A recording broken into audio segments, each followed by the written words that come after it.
Saudara, kita melihat ini sungguh hal yang luar biasa.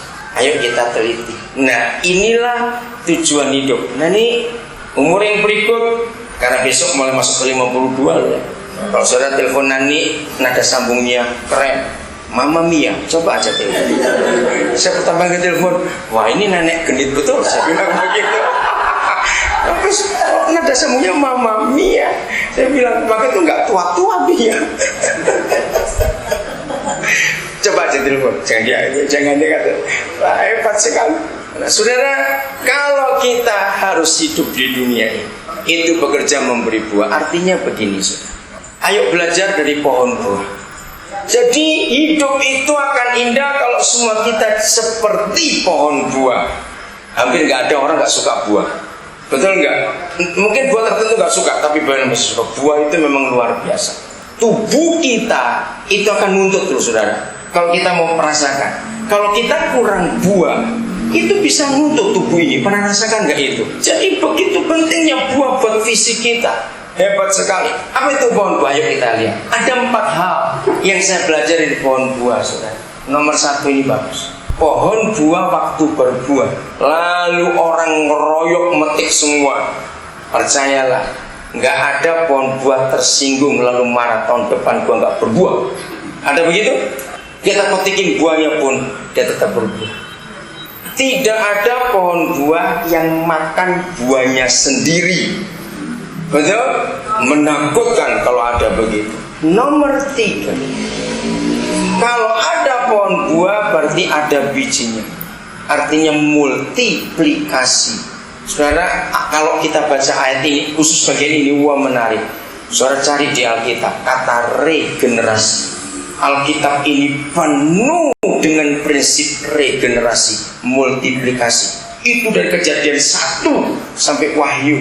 Tuhan kita bicara tentang regenerasi, tentang multiplikasi.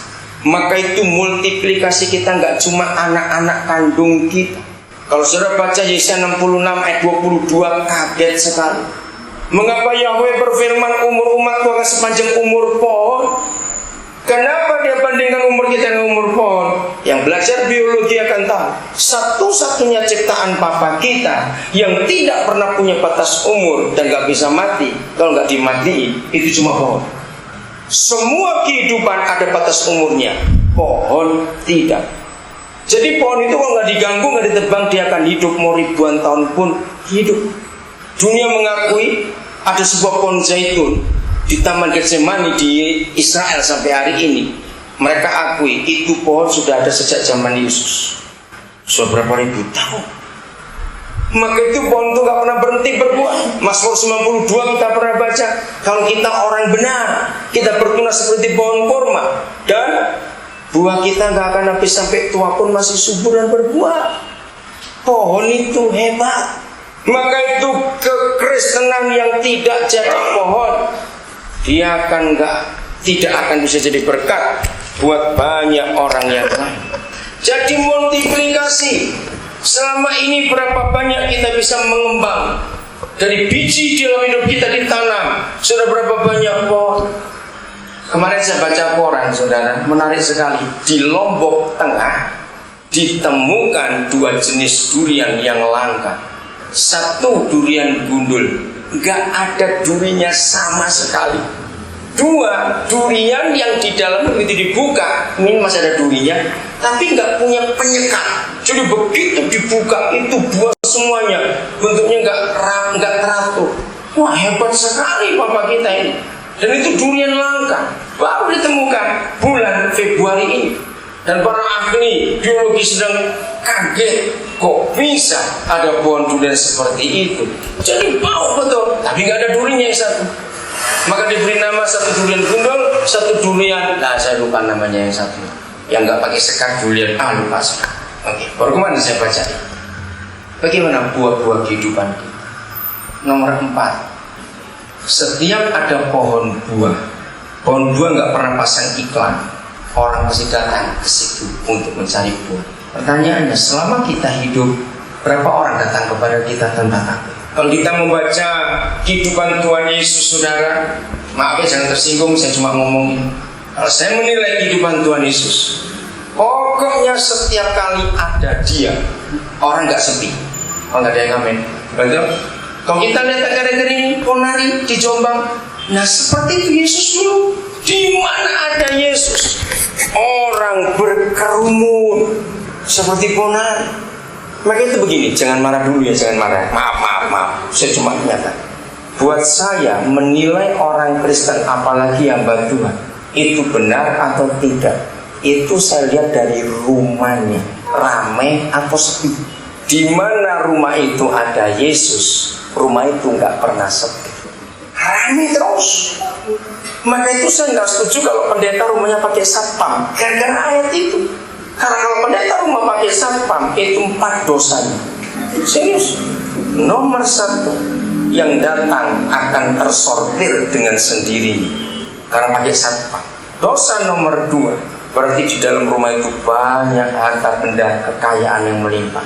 Firman Tuhan berkata, hai orang kaya, jualah barang bagi pada orang miskin.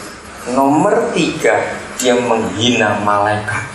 Siapa lebih sakti, satpam atau malaikat? Nomor 4, gaji satpam bisa memberkati banyak pendeta di desa-desa.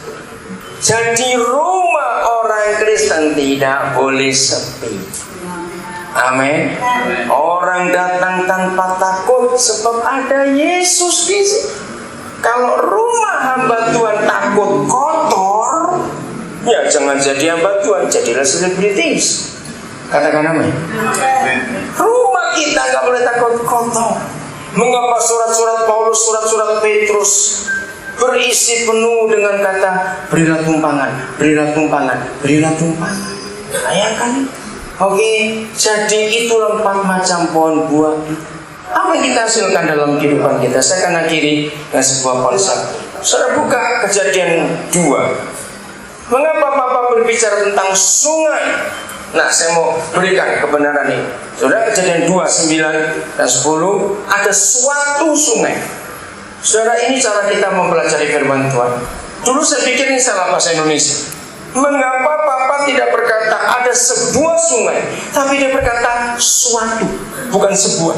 Jadi bukan the river, tapi a river.